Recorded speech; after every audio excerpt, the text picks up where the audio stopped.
Alhamdulillah. Maaf, aku hampir menyerah. Gitu ya? Temanya ya? Itu bukan dari saya. Karena saya tidak pernah hampir menyerah.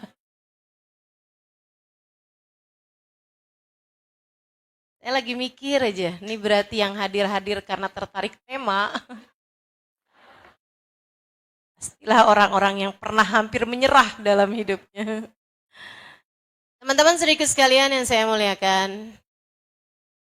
Em, ada seorang anak dulu sama ayahnya. Ayahnya sangat kuat.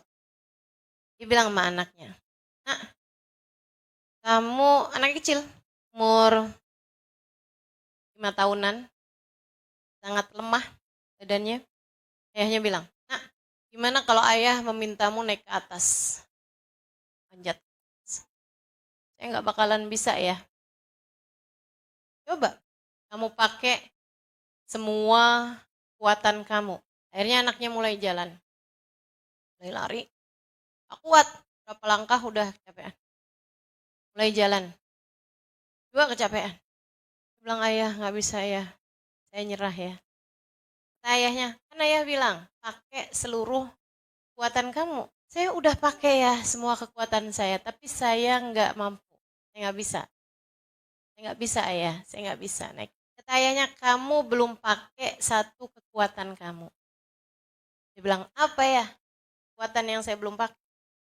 Kamu belum meminta kepada ayah untuk menggendongmu. Teman-teman sedikit sekalian, anak ini selalu berpikir bahwa yang namanya kekuatan dia adalah kekuatan badan dia, kekuatan pikiran dia, kekuatan dia gitu. Tidak berpikir bahwa salah satu dari kekuatan yang dia punya adalah minta tolong kepada ayahnya untuk membawanya ke sana.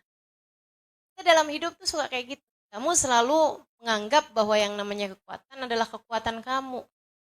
Kekuatan kecerdasan kamu yang tidak seberapa. Kekuatan kekayaanmu yang tidak seberapa. Betul? Kekuatan kecantikan kamu yang juga tidak seberapa. Kan kita semua nih, maksud saya bukan cuma kamu, saya juga. Kekuatan kecerdasan saya tidaklah seberapa. Kekuatan badan kita tidak seberapa. Kekuatan kekayaan kita tidak seberapa. Kekuatan apalagi kecantikan kita tentu saja tidak seberapa, teman-teman. Tidak ada yang cukup untuk dapat kamu andalkan. Akan tetapi kita punya kekuatan lain yang seharusnya membuat kita tidak akan pernah menyerah dalam segala keadaan apapun, yaitu kekuatan Sang Pengendali yang telah memperkenankan kepada kita untuk kita meminta tolong padanya. Dia mengatakan, ud'uni astajib, berdoalah, mintalah, niscaya akan aku beri. Panggillah namaku, niscaya aku akan menjawab panggilanmu. Kata Allah, fadhkuruni adhkurkum. Panggil namaku, aku akan panggil namamu. Akan tetapi kita nih dalam kehidupan, kenapa kita gampang nyerah? Karena kita lebih memilih jalan yang lain. Nasullah fa'ansahum dzikra anfusihim. Mereka lupa kepada Allah, kata Allah dalam ayat yang lain, Allah pun melupakan mereka. Itu kita yang lebih sering memilih melupakan Allah sebagai sumber kekuatan kita. Karenanya kita jadi gampang nyerah. Kita ngandelinnya kekuatan kita ngandelinnya pikiran kita ngandelinnya cantikan kita misalnya. Ah, suami saya nggak bakalan kemana-mana. Siapa yang bisa dapetin cewek lebih cantik daripada saya? Kata suaminya, ya banyak. Masya Allah. Akhirnya kan kalau kamu andelin kecantikan, kamu hanya akan bertemu dengan kegagalan. Kalau yang kamu andelin kekuatan kamu hanya akan bertemu dengan kekecewaan. Kalau yang kamu andalkan akal pikiran kamu, gak ada artinya apa-apa, teman-teman sekalian. Apalagi jika kamu mengandalkan yang lain-lainnya. Kekayaan kamu misalnya. Tenang aja, semua bisa dibeli. Teman-teman, saya bilangin ya. Kamu dengan uangmu bisa beli rumah. Tidak bisa membeli kenyamanan dan kebahagiaan dalam rumah. Betul? Kamu dengan uangmu bisa beli kasur paling empuk sekalipun. Yang kamu kalau tidur di situ tenggelam. Dari empuknya ya. Nggak kelihatan gitu. Mana dia nih mama? Nyata di dalam kasur. Teman-teman sekalian, tapi kamu nggak bakalan bisa beli tidur. Kasurnya bisa kamu beli. Tidurnya emang bisa gitu kamu beli. Orang beli jual kasur mahal-mahal gitu. Saya tanyain, ini bisa nggak nih? Kalau tidur di sini pasti mimpi baik, pasti mimpi indah. Nggak bisa gitu. Nggak bisa beli tidur, apalagi beli mimpi indah. Maka teman-teman sekalian, uangmu yang kamu punya mungkin bisa beli obat-obatan, bisa bayar dokter paling mahal. Tapi apakah bisa beli kesehatan? Enggak. Berapapun uang yang kamu punya, tidak akan bisa menghalangi satu ubanmu yang mau tumbuh. Kamu gak bisa ngaca terus bilang, belit kepala, duit saya miliaran loh. Jangan sampai tumbuh uban ya. Gak bisa teman-teman, gak ada yang bisa halang-halangin untuk bisa dapatkan apa yang kita mau gitu. Gak ada yang bisa buat kita melakukan apa yang kita. Karena semua kekuatan tidak ada pada uang. Semua kekuatan, sumber kekuatan bukan terdapat pada pemikiran, bukan terdapat maksudnya akal gitu ya. Bukan terdapat pada kekuatan badan, kekuatan akal, apalagi kekuatan uang, kekuatan kecantikan. Gak ada artinya apa-apa. Sebab sumber kekuatan itu hanya satu. Pemberi kekuatan hanya satu. Sebab pemilik kekuatan hanya satu. Namanya Allah. Maka kamu gak akan merasa perlu menyerah selagi kamu bersama dengan sang pemilik kuat. Kamu hanya perlu meminta. Bagaimana anak tadi nih? Salah satu kekuatannya adalah untuk meminta. Ya, tolong saya, bawa saya naik. Kan begitu? Kita dalam hidup juga seperti itu. Kamu tidak akan mungkin mampu mengendalikan hati anak-anakmu. Jangankan mengendalikan hati anak-anakmu, mengendalikan hatimu sendiri kamu gak mampu kok. Kamu tidak akan bisa mengendalikan hati suamimu. Jangankan hati suamimu teman-teman, hatimu sendiri kamu gak mampu. Gak bisa. Sumber kekuatan kita tuh cuma satu, Allah semuanya. Yang sudah mengatakan, Illa billahil aliyyil azim. War-Razzaq dzul quwwatil matin, kata Allah. La haula wala quwata illa billahil aliyil. Tidak ada kekuatan untuk mendatangkan kebaikan, tidak ada kekuatan untuk menghindarkanmu dari keburukan kecuali semuanya dari Allah Subhanahu wa taala. War-Razzaq, ialah sang pemberi. Dzul quwwatil matin, ialah sang pemilik kekuatan yang sejati.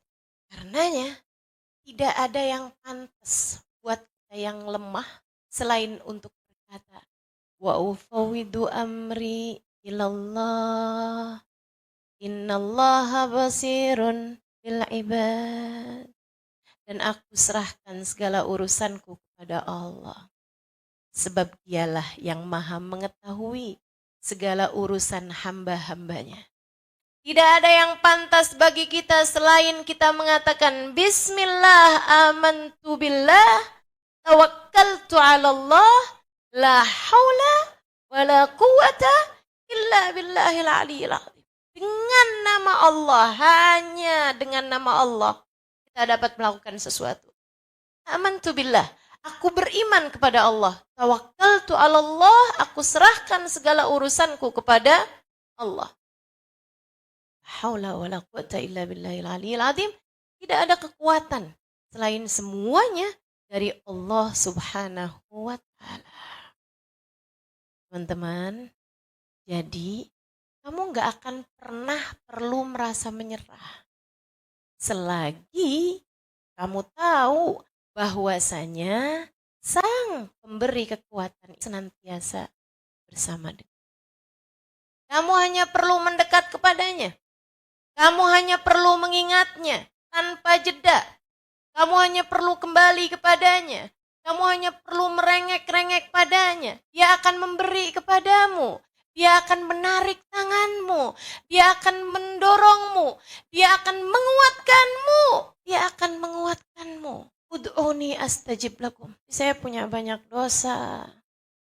Saya punya banyak aib. Tapi saya punya banyak salah. Masa lalu yang gelap.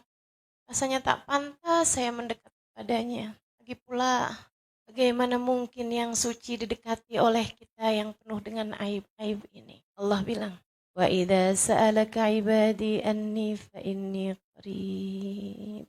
Sampaikan, wahai Nabi Muhammad, apabila ada seseorang bertanya tentangku, apakah aku dekat ataukah aku jauh, katakan padanya fa inni qarib, aku dekat dengan dia. Ujibu da'watad da'i idza da'an. Aku akan menjawab panggilan siapapun yang memanggil. Allah, indah benar.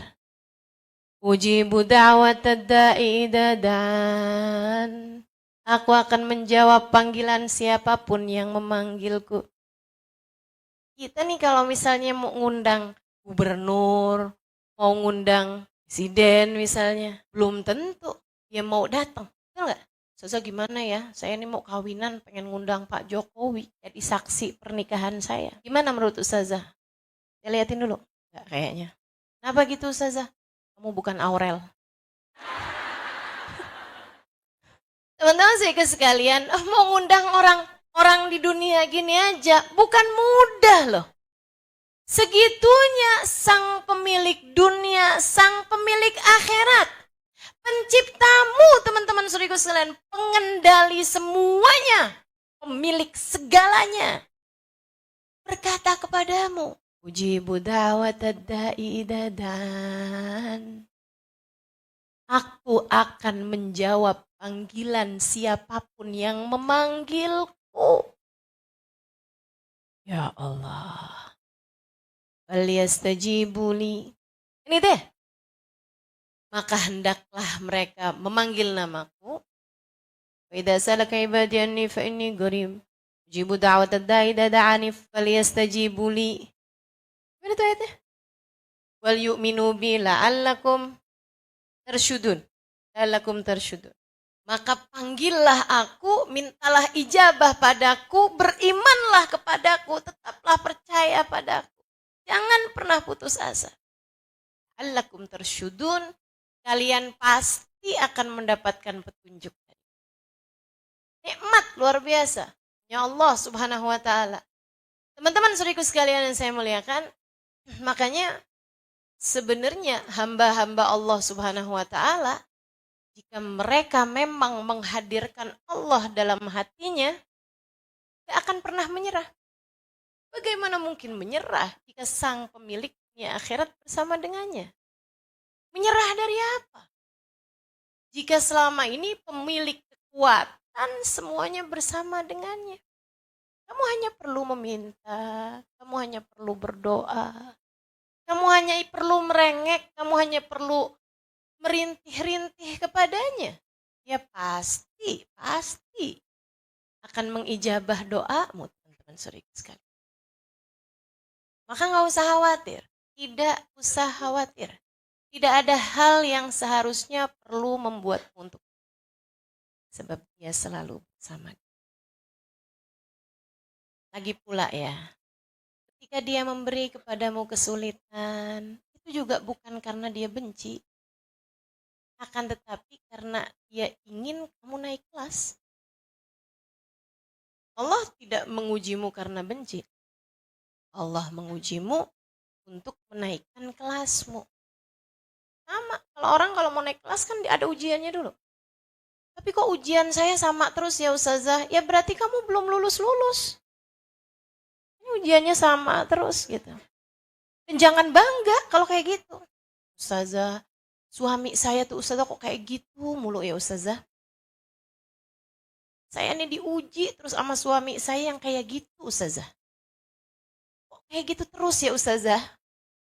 Suami saya kok diujinya kayak gitu terus? Ya berarti kamu belum lulus. Itu kok bangga? Jangan bangga teman-teman. Berarti ujian kamu tuh di situ. Ayo dah, jangan pernah menyerah. Enggak perlu. Kamu tidak pernah harus merasa menyerah seharusnya. Teman-teman sikut sekalian, apa sih yang bikin orang pernah menyerah biasanya?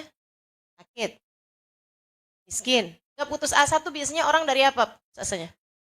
Miskin, sakit, apa lagi? Putus cinta. Ya, oke banget dah. Ya. Ayo coba. Ini buat yang pernah hampir menyerah nih, saya mau tahu nih. Apa yang membuatmu pernah hampir menyerah? Masalah apa? Apa? Diselingkuhin. Oke, baik.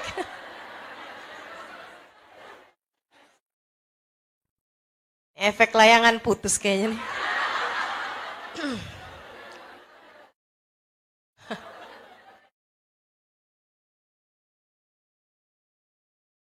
Ya. Kalau ya layangan putus, beli lagi layangan yang lebih bagus.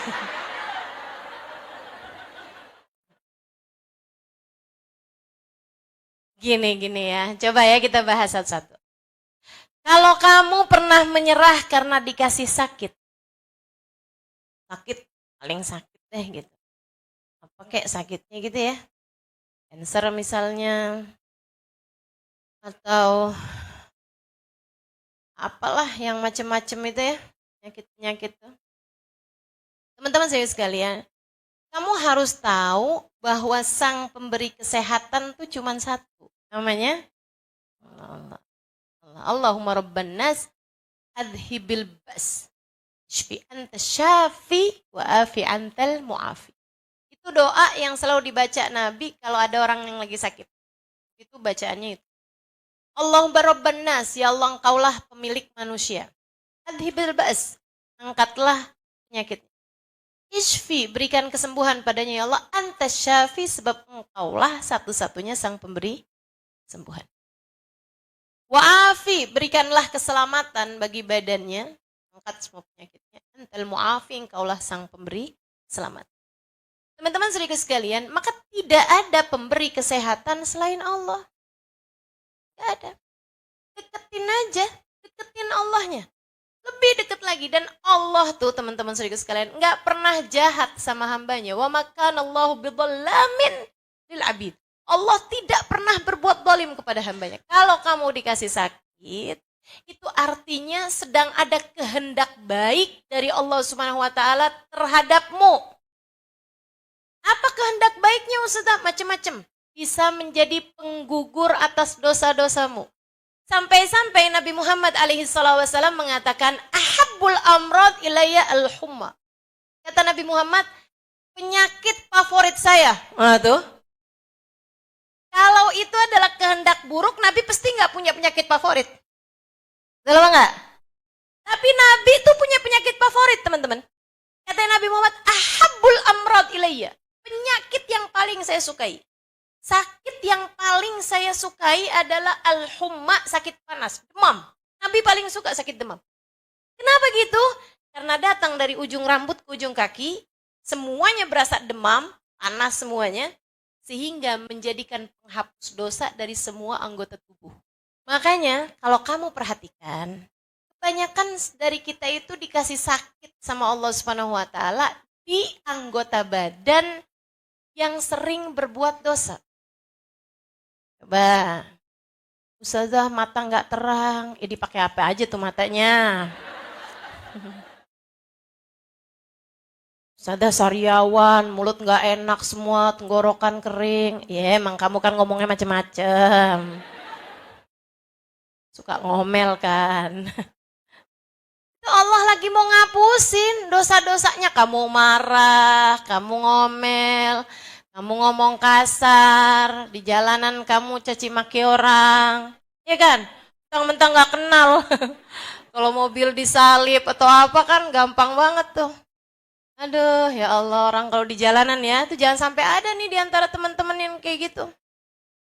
Kalau diapain tinggal buka kaca aja, terus ngomong. Manggil nama yang ada di kebun binatang. Jangan. Teman-teman saya sekalian, kalau ada yang mau disebut dari yang di kebun binatang, yang lucu-lucu aja. Buka kaca, kucing kamu,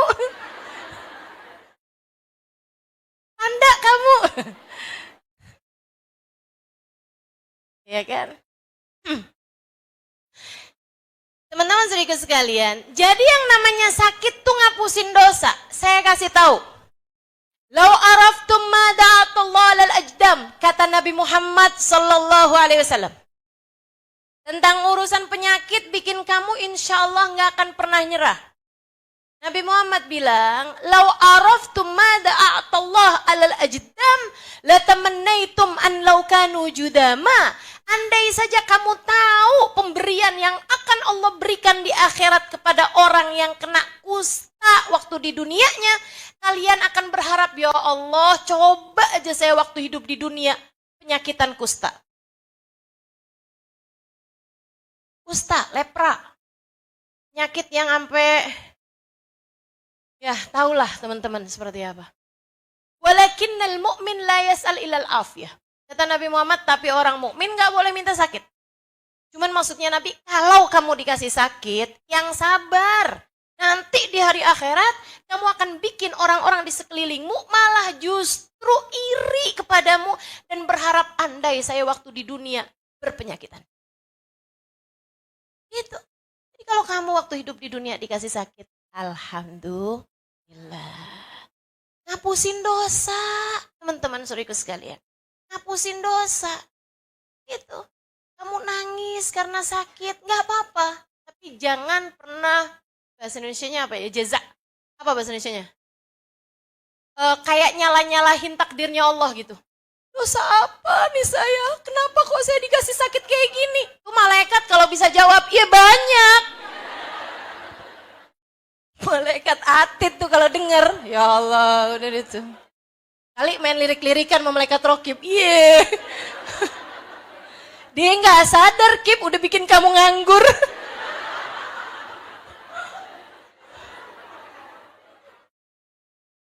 Dosa apa katanya? Dosa kita banyak, teman-teman.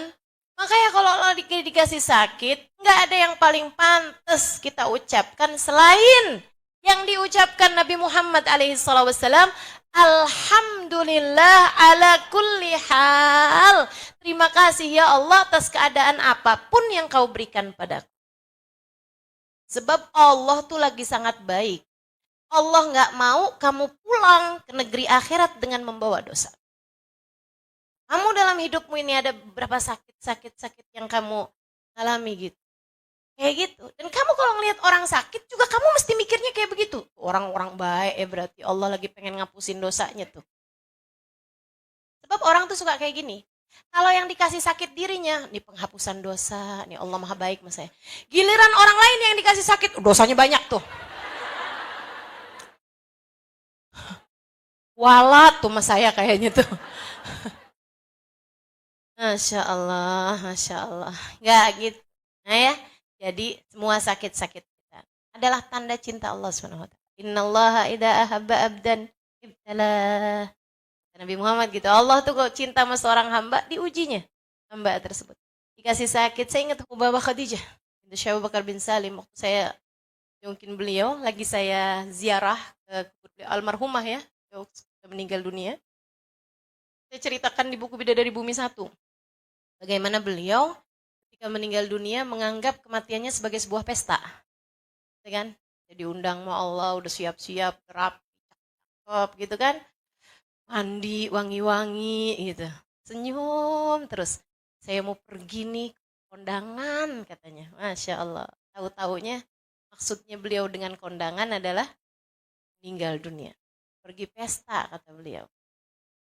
Teman-teman sedikit sekalian saya muliakan. Nah Hubabah Khadijah ini. Ada seorang kawan saya ngadu kepada Hubabah Khadijah. Hubabah doain dong. Ini tenggorokan saya sakit banget nih. Gak enak makan, susah nelon gitu. Hubabah tolong saya. Hubabah Khadijah sebagai orang yang memang penuh rahmat, penuh kasih sayang sama tiap orang ya. Dia letakkan tangannya di tenggorokannya didoain. Doain Allah Rabbana Zabil Basyur. Doain sama beliau. Tapi habis itu ngomong kayak gini. Kamu tuh ya sabarnya dikit amat sih. Baru dikasih gini aja lo minta sembuh. Kamu tahu nggak? Ngeri nih. Ucapan orang yang tahu bahwa sang pemilik kekuatan bersama dengannya. Ucapan orang yang menjadikan hidupnya buat Allah Subhanahu wa taala, antara dia sama Allah Subhanahu wa taala. Ucapan seseorang yang faham inna salati wa nusuki wa mahyaya wa mamati lillahi rabbil alamin. Hidupku, matiku, salatku, semua ibadahku hanya untuk Allah Subhanahu wa taala, hanya untukmu ya Allah. Ucapannya ketika lagi pegangin lehernya orang yang lagi sakit nih, bilang kayak gini, kamu nih sabarnya dikit amat sih, baru dikasih gini aja loh pengen minta sembuh. Kamu tahu nggak, saya tuh kalau beberapa hari sama Allah nggak dikasih sakit, saya suka nanya, ya Allah apakah engkau sudah lupa kepada hambamu Khadijah? Kenapa gitu Hubabah? Bukankah Nabi Muhammad bilang, innallaha idza ahabba abdan ibtalah. Allah apabila cinta kepada seorang hamba, diujinya hamba tersebut.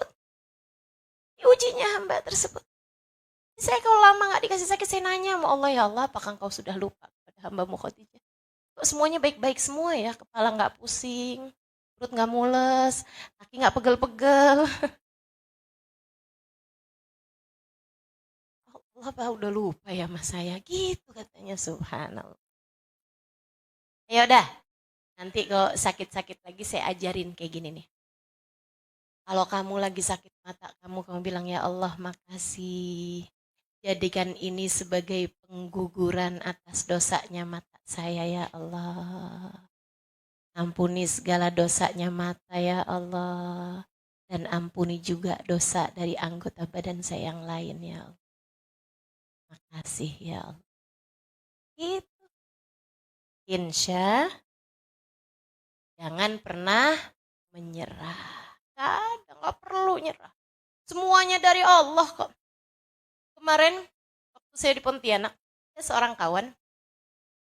Waktu saya beberapa tahun yang lalu datang, dia sehat-sehat aja, seger-seger aja. Nah, kemarin waktu saya datang, dia udah kena stroke ringan. Jadi dia udah setengah badannya ini udah lemah sekali ya. Jadi yang bisa digerakkan hanya sebelah aja gitu. Alhamdulillahnya yang kiri.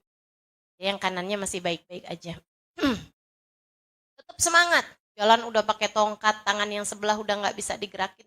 Semangat. Saya tanya sama dia kan, ini sakitnya diabetes dari apa namanya? Dari diabetes apa dari darah tinggi? Terus dia bilang dari diabetes Ustazah. Berapa diabetesnya? 800 Ustazah. Dia bilang, oh kembali 200. Iya Ustazah. 800. Terus dia bilang sama saya nih, dia bilang gini nih, kalau yang ngasih orang sudah saya pukul dia Ustazah. Stroke ini dia bilang, kalau yang ngasih orang, siapapun orangnya saya pukul dia Ustazah. Saya gampar dia Ustazah. Tapi kan kita tahu yang ngasih Allah. Ya udah aja saya nikmatin. Subhanallah, kayak jadi obat gitu buat saya dan buat semua orang insya Allah. Ya, kalau kamu lagi dikasih sakit, kamu bilang, kamu ingetin diri kamu sendiri. Kamu mulai, aduh kok sakit ya. Kamu ingetin diri sendiri. Tunggu dulu, yang ngasih sakit siapa nih? Yang ngasih sakit siapa nih? Allah. Kalau Allah yang ngasih sakit, Allah yang paling tahu yang terbaik buat kita.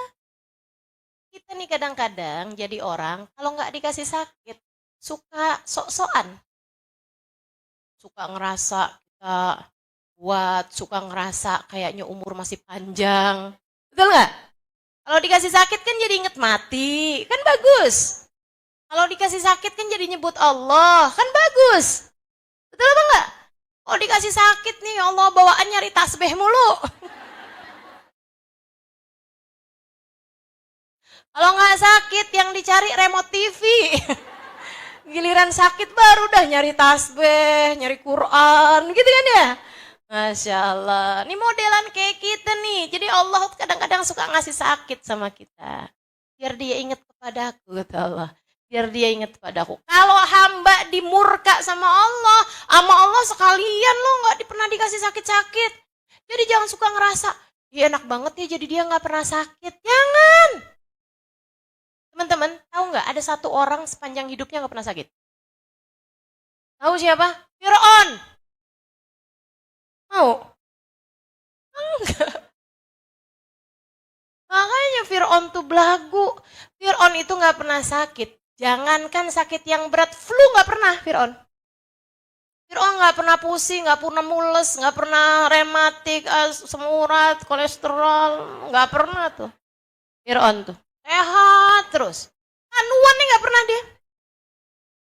Satu hari Fir'aun baca di kitab-kitab terdahulu. Maha suci Allah, Tuhan yang menciptakan alam semesta. Dia tidak pernah sakit. Fir'aun bacanya, kok kayak saya ya? Fir'aun itu dikasih hidupnya, itu teman-teman serius sekalian, kalau dia bilang melangit, langit hujanlah, hujan turun beneran. Makanya Fir'aun tuh ngerasa jadi Tuhan bukan karena nggak ada apa-apa, nggak punya alasan, punya alasannya. Makanya sampai para ulama bilang, andai ada orang di zaman sekarang dikasih kelebihan sama Allah kayak yang Allah beri kepada Fir'aun, dia bakalan ngaku jadi Tuhan juga. Nah, orang Lia Eden aja ngaku jadi malaikat Jibril. Padahal masih bisa ditangkap sama polisi. Ya enggak?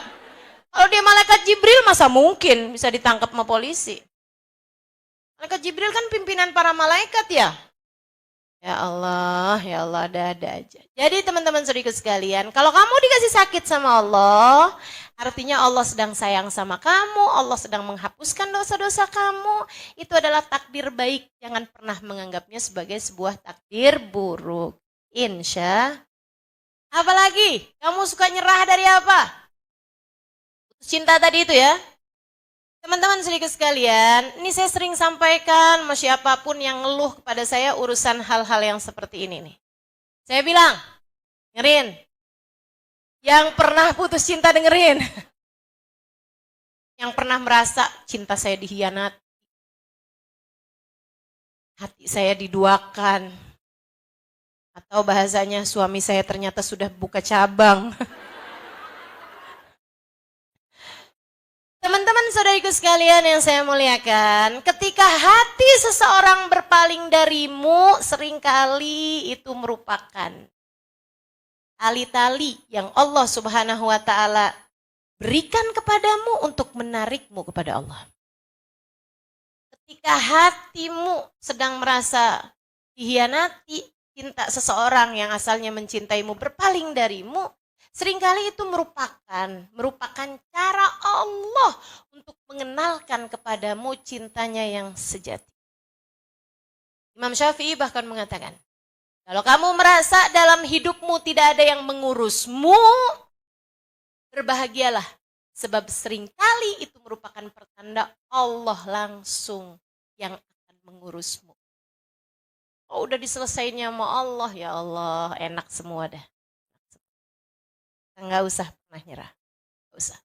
Kalau lagi ada hati seseorang sedang berpaling, saatmu untuk mengangkat tangan kepada Allah Subhanahu wa Ta'ala dan berkata, ya Allah, meski siapapun berpaling hatinya dariku, jangan pernah engkau yang berpaling dariku ya Allah. Sebab siapapun pergi aku tak peduli, selagi engkau tetap memandangku dengan penuh kasih sayang. Halo? Bisa? Insya Allah. Saya nggak lagi doain suamimu berpaling hati, enggak. Cuman siap-siap aja. Allah tuh pencemburu teman-teman. Ada nih sebelum nikah, ya Allah tahajudnya rapi. Quran nggak pernah ditinggal, zikirannya rajin. Giliran punya suami aja yang dipikirin sama dia. Tiap hari urusannya minum jamu anti tua. Tiap hari urusannya pokoknya yang penting suami sayang. Kalau dia baca bacaan juga biar hati suaminya nggak berpaling. Baca surat Ar-Rahman biar suami tambah sayang. Sholat tahajud biar suami tambah cinta. Apa-apaan biar rezeki suami luas. Jadinya ngasih sama saya. Padahal belum tentu kan. Kalau minta rezeki aja, nggak usah ke suami. Ya Allah kasih kepadaku rezeki, enak. Halo? Jadi nggak usah doain rezeki suami, doain juga. Tapi maksudnya ngapain kamu kalau mau doa tentang rezeki kamu sendiri, kenapa harus lewat suami? Nggak usah, langsung aja minta sama Allah Subhanahu Wa Taala. Jangan punya ketergantungan kepada manusia siapapun orangnya. Kalau dia pergi, hatimu jadinya rapuh, hatimu jadinya ambruk, karena kamu bergantung sama sesuatu yang lemah. Akan tetapi kalau bergantungmu sama Allah Subhanahu Wa Taala, kamu jadikan statusmu sebagai seorang istri adalah caramu mendekat kepada Allah Subhanahu Wa Taala, tugasmu ibadah kepada Allah Subhanahu Wa Taala, ringan aja hati kamu pastinya. Teman-teman saudaraku sekalian, yang pergi siapa? Suami. Allah nggak pernah pergi kok. Gitu kan ya? Jangan pernah buat hatimu bergantung kecuali kepada yang kuat. Kalau kamu senderan, gantungan sama yang lemah, jatuh kamu berduaan sama dia. Betul apa enggak? Senderan sama kaleng kerupuk ya rubuh. Saya nggak bilangin suami kamu kaleng kerupuk ya. Walaupun agak mirip, enggak. Teman-teman saudaraku sekalian, saya muliakan, jangan pernah bergantung sama yang lemah. Udah, benerin hubunganmu sama Allah, kamu tidak akan pernah menyerah dari apapun. Dan saya kasih tahu kabar gembiranya, kalau hubungan kamu baik sama Allah, kamu hidup di dunia secara sederhana. Oh, yang kemiskinan sekarang. Kalau ada di antaramu yang pernah menyerah karena kemiskinan, ibu, adik, kakak, saya kasih tahu. Sesedikit apapun rizkimu cukup untuk membiayai hidupmu. Tapi sebanyak apapun rezekimu, uangmu nggak akan pernah cukup jika untuk membiayai gaya hidupmu. Dengar?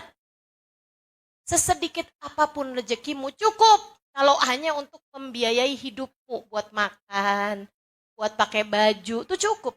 Saya nggak pernah kok ngeliat orang dari miskinnya sampai kemana-mana nggak pakai baju. Kamu kenapa kok nggak pernah pakai kerudungan? Saya miskin, Ustazah. Nggak pernah saya, nggak pernah. Teman-teman saudaraku sekalian saya muliakan, nggak pernah saya lihat orang dari miskinnya sampai nggak pakai baju. Saya nggak pernah lihat sampai sekarang orang yang dari miskinnya sampai nggak bisa makan gitu. Nggak pernah kok saya. Semuanya dikasih sama Allah. Urusan untuk hidup nih, makan, pakaian gitu kan. Pasti Allah Subhanahu Wa Taala bakalan kasih, teman-teman saudaraku sekalian. Bakalan kasih, nggak usah khawatir. Urusan rezeki makanan nih ya, dengerin. Kamu dalam perut ibu kamu tuh, pernah ada yang kelaparan apa enggak? Ada enggak dokter periksa, wah anak ibu stres nih. Dalam kandungan ibu anakmu stres. Kenapa gitu? Kelaparan. Ya Allah. Rezekinya disampaikan. Ibu menurutmu mana yang lebih rumit? Ngasih rezeki sama janin dalam kandungan, apa kepadamu yang sekarang udah mulai kelihatan di CCTV? CCTV Indomaret kelihatan tuh. Kamu kalau masuk Indomaret. Teman-teman sekalian, kamu udah ada di atas muka bumi ini. Udah jelas semuanya rupa-rupanya. Allah gak bakalan lupa ngasih sama kita makanan. Tenang aja. Gak bakalan lupa Allah SWT buat ngasih kepada kita makanan. Teman-teman sekalian, pernah ada seorang bapak sama seorang anak. Gitu ya. Anaknya bilang, ya Allah Pak, kita hari ini udah gak punya apa-apa nih Pak.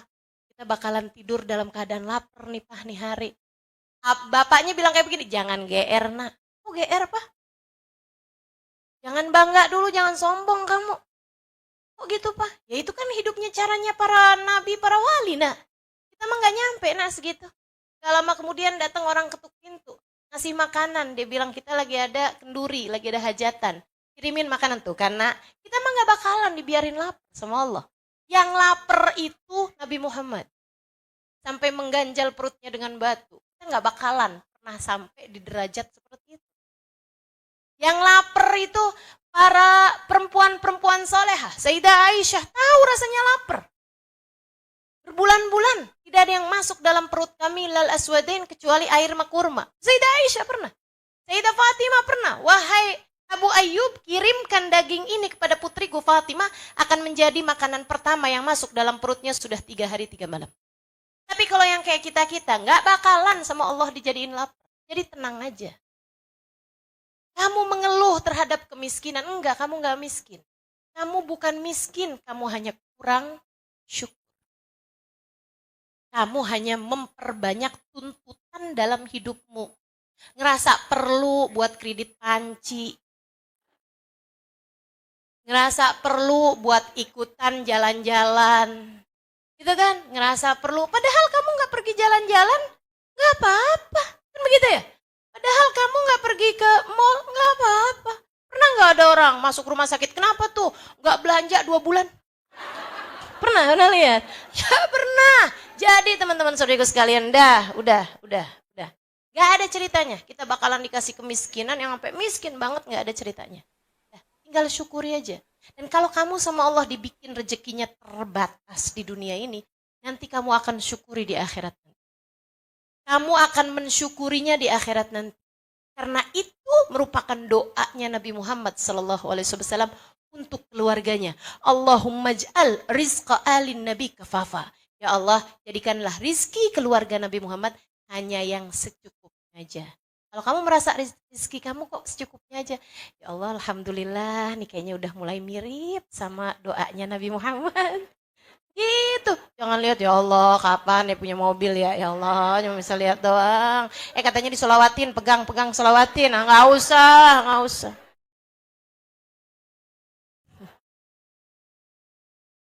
Nggak usah. Kalau Allah lihat kamu perlu, kamu bakalan dikasih. Ya, kalau Allah lihat kamu perlu, kamu bakalan dikasih. Kalau kamu dikasih yang secukupnya, karena Allah Maha sayang sama kamu, takut kamu hisabnya kepanjangan di hari akhirat. Kan? Dah, nggak usah ada yang perlu membuatmu menyerah. Cukup bagimu untuk selalu mengangkat tanganmu kepada Allah Subhanahu wa taala. Ya Allah, aku lemah.